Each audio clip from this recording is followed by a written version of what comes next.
Hoy, humarap ka! Huwag kang tumalikod! Traidor ka!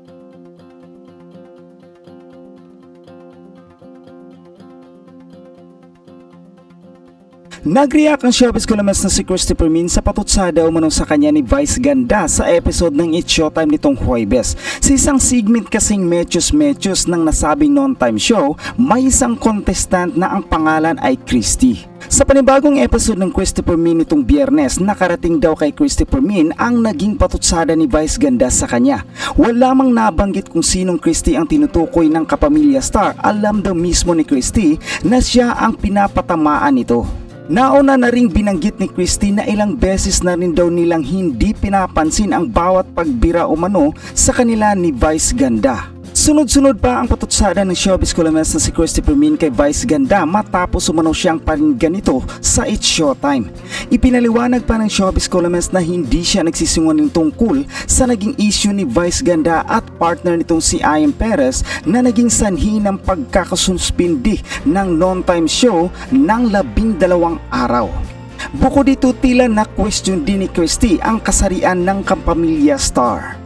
Sabi mo, magtatanggal tayo ng stress, di ba? Yes. Alam mo, kahit ano ang gawin natin, may mga pagkakataon talaga na tayo ay tatamaan, di ba?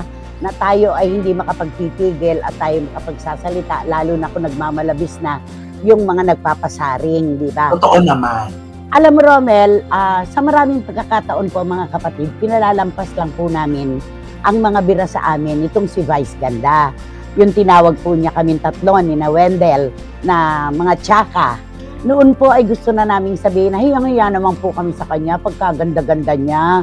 At gusto na rin po sana naming sabihin na kundi naman sa kanyang pera ay hindi naman siya magkakaroon ng ganyang itsura. At lalong gusto po naming sabihin, lalo na ako, na ang kagandahan po ng tao ay wala naman sa panlabas kundi nasa kalooban. At pwede naming sabihin na siya sa panlabas at panloob, wala namang itinatagong ganda. Yon. Ang dami-dami ko po kasing naririnig. Marami po siyang pagpapasaring sa Showtime. Kababanggit niya, ayaw naman tumaas.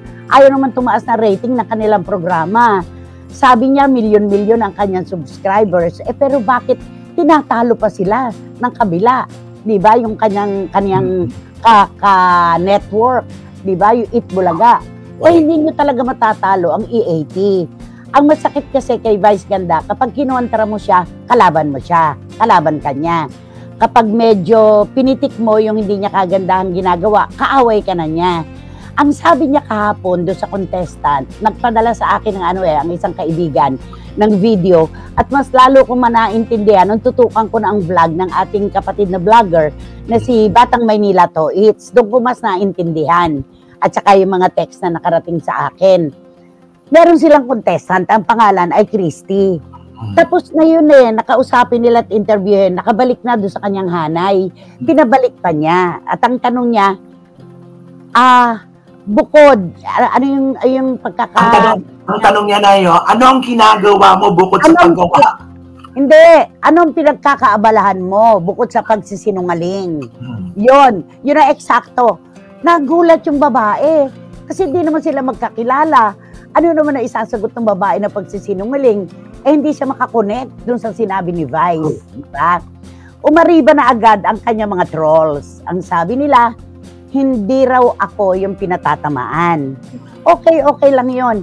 Pero kapag giniling natin ang utak ninyo at ni Vice Ganda, kapag dinukot natin ang puso ninyo at ang iniidolo nyo, hindi kayo makapagsisinungaling. Hindi naman kami ipinanganak kahapon para hindi namin maturol na ako talaga yung pinatatamaan ni Vice Ganda. Ang hindi lang maganda, puro patagilid, ganyang bira. Bakit hindi mo sabihin na, Oy, Christopher Min, bukod sa pinagkakaabalahan mo, bukod sa pagsisinungaling, ano pa ang pinagkakaabalahan mo?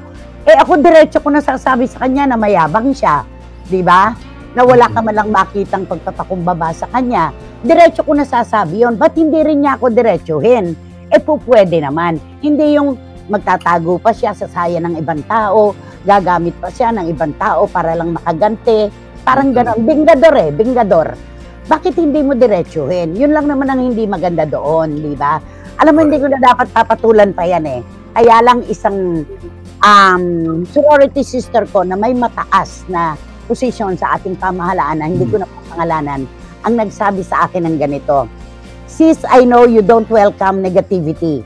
You always turn negative scenarios to positive. The reason why you always win the war. But you have to speak up regarding how this uneducated Vice Ganda is doing. He is a coward. Duwag siya. He cannot face anyone the rightful way. Puro siya parinig para lang makapanakit. It's about time na tantananan niya ang kinalakihin niyang kabastusan.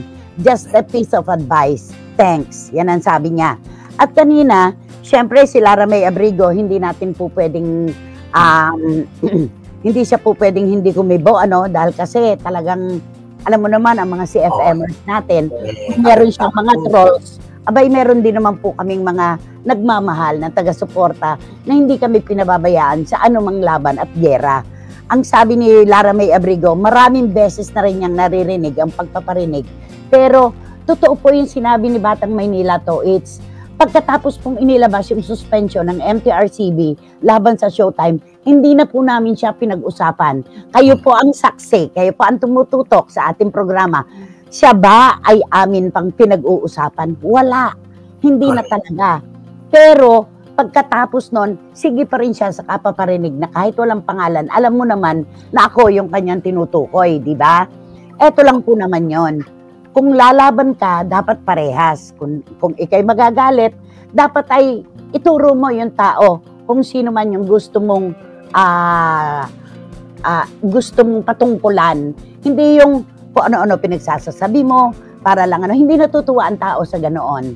Wala kang leksyon na natutunan pagkatapos kayong masuspinde dahil sa ginawa ninyo ni Ayon Perez sa harap ng telebisyon, sa gitna ng mga batang musmus na walang kaalaman. Yung pagdilpat nyo ng icing na hindi magandang tingnan. Anong pagsisinungaling doon? Kung yon ay pagsisinungaling, bakit kinatigan ang aking pagsisinungaling ng MTRCB at pinatawan kayo na 12 araw na suspension? Bakit ang ating mga kababayan ay kumalaban din sa ginawa nyo? Bakit kinasuhan ka rin ng hanay ng mga abogado? Kung ang pagsisinungaling para sa iyo ay masama, tama yun. Pero kung ang pagsisinungaling ay pagsasabi ng katotohanan sa interpretasyon ng marami, dapat tanggapin mo. Ang hirap kasi sa iyo, Vice, magmula nang ikaw ay nakatikim ng popularidad, inangkin mo na ang mundo na ikaw ang gitna, ikaw ang araw at umiikot lang ang lahat ng tao sa show business na para mga planeta sa iyo. Dapat mong malaman, planeta ka lang din na tulad namin. Hindi ikaw ang araw. Isang araw, darating sa iyo ang pagbaba mo. Bababa ka sa pedestal. Hindi po pwedeng nandyan ka habang panahon. May mga darating na mas magagaling sa iyo at matatabunan ka. Dapat alam mo yon. Kami natutuwa, merong mga pinagpapala na tulad mo. Pero kapag ang hangin ng kayabangan at pagiging palalo ay pumapasok na sa ulo, kinakalos natin yan. Hindi tama yun. Alam mo, yung mga pasaring na ginagawa mo, ikaw lang ba ang merong kalooban na nasasaktan? Natural ang kapwa mo ay meron din. Yung mga tinatawag mong tao na tanga, mga tinatawag mong tao na siraulo, wala ba silang pakiramdam? Huwag mong ihiwalay ang sarili mo sa kalahatan. Lahat tayo may damdamin. Ngayon, kung gusto mo na makipagtuos, meron namang paraan para dyan. Hindi yung nagtatago ka sa iyong nagtatago ka sa laylayan ng kung sino-sino. Alam mo, Vice, ito po, marespeto ko po na binibigyan ng pagkilala ang lahat po ng mga miyembro ng LGBTQ plus community. Ang komunidad niyo po ay aking tinatanggap, ipinagtatanggol at iginagalang. Vice Ganda, hindi ka tunay na babae. Lalaki ka. Lalaki ka, Vice Ganda. Nagpapanggap ka lang na babae. Ngayon, kapag ikaw bumibiyahe ka sa isang mahabang kalye, tinawag ka ng kalikasan. Bababa ka sa sasakyan, hahanap ka ng puno at dun ka jijingle. May mga magdadaan. Ano ang kolokyal na biro ng mga taong nakakakita ng mga umiihi ng nakatalikod? Hoy, humarap ka! Huwag kang tumalikod! Traidor ka!